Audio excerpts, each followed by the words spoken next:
silakan duduk kembali. Shalom. Shalom. Shalom. Ada sukacita? Puji Tuhan. Ada kemenangan? Ada kemenangan? Puji Tuhan. Mari kita baca bagian firman Tuhan hari ini. Terambil dalam Markus pasal yang ke-16, ayat yang pertama sampai dengan ayat yang ke-8. Markus pasal yang ke-16 ayat 1 sampai dengan ayat yang ke-8.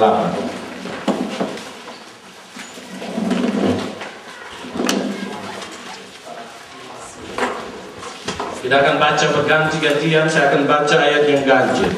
Jemaat Tuhan akan membacakan ayatnya yang benar, dan yang tidak bawa kitab menghafal semua ayat.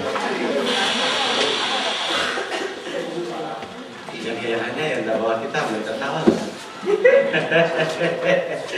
Puji Tuhan, itu tandanya sukacita. Bawa kitab atau tidak pun tetap pada sukacita. Yang seharusnya bawa kitab begitu. Mari kita baca berganti-gantian. Saya akan baca ayat yang ganjil, jemaat Tuhan membacakan ayat yang benar. Kebangkitan Yesus. Setelah lewat hari Sabat, Maria Magdalena dan Maria ibu Yakobus serta Salome membeli rempah-rempah untuk pergi ke kubur dan meminyaki Yesus.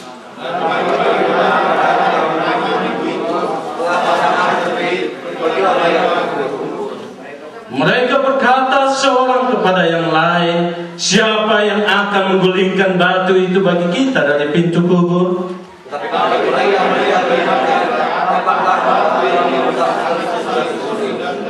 Lalu mereka masuk ke dalam kubur dan mereka melihat seorang muda yang memakai jubah putih duduk di sebelah kanan. Mereka pun sangat terkejut.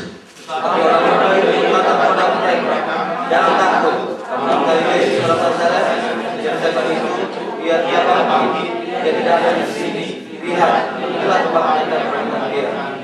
Tetapi sekarang pergilah, katakanlah kepada murid-muridnya dan kepada Petrus, ia mendahului kamu ke Galilea. Di sana kamu akan melihat dia, seperti yang sudah dikatakannya kepada kamu. Lalu mereka keluar dan kubur itu, sebab benar pada yang bersaksi. Mereka dengan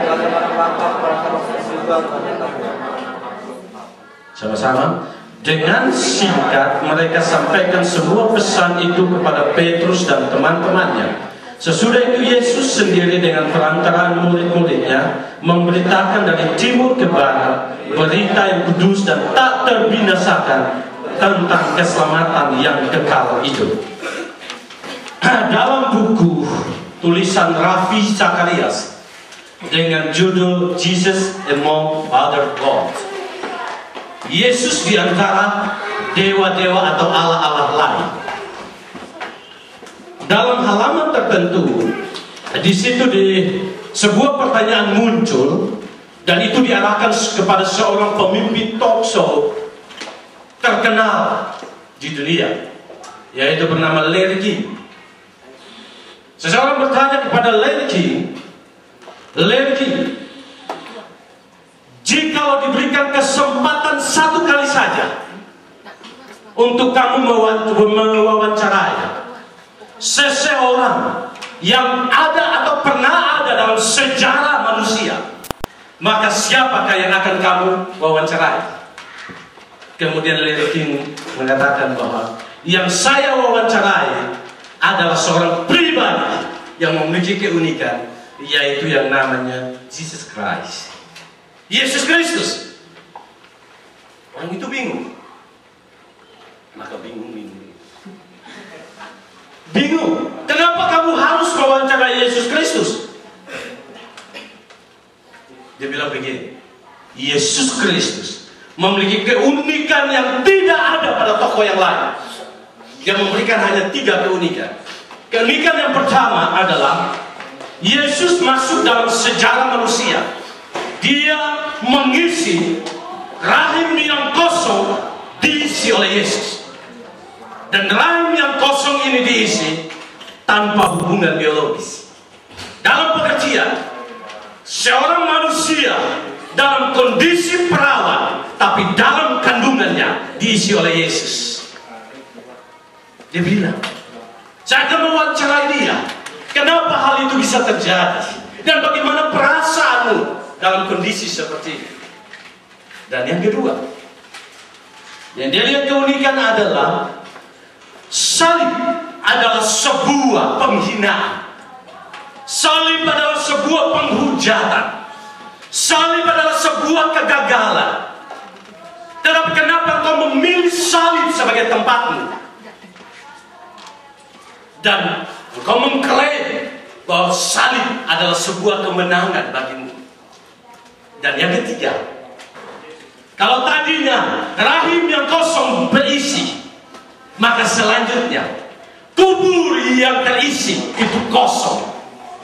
Dia katakan demikian. Mana mungkin kubur yang terisi tiba-tiba menjadi kosong?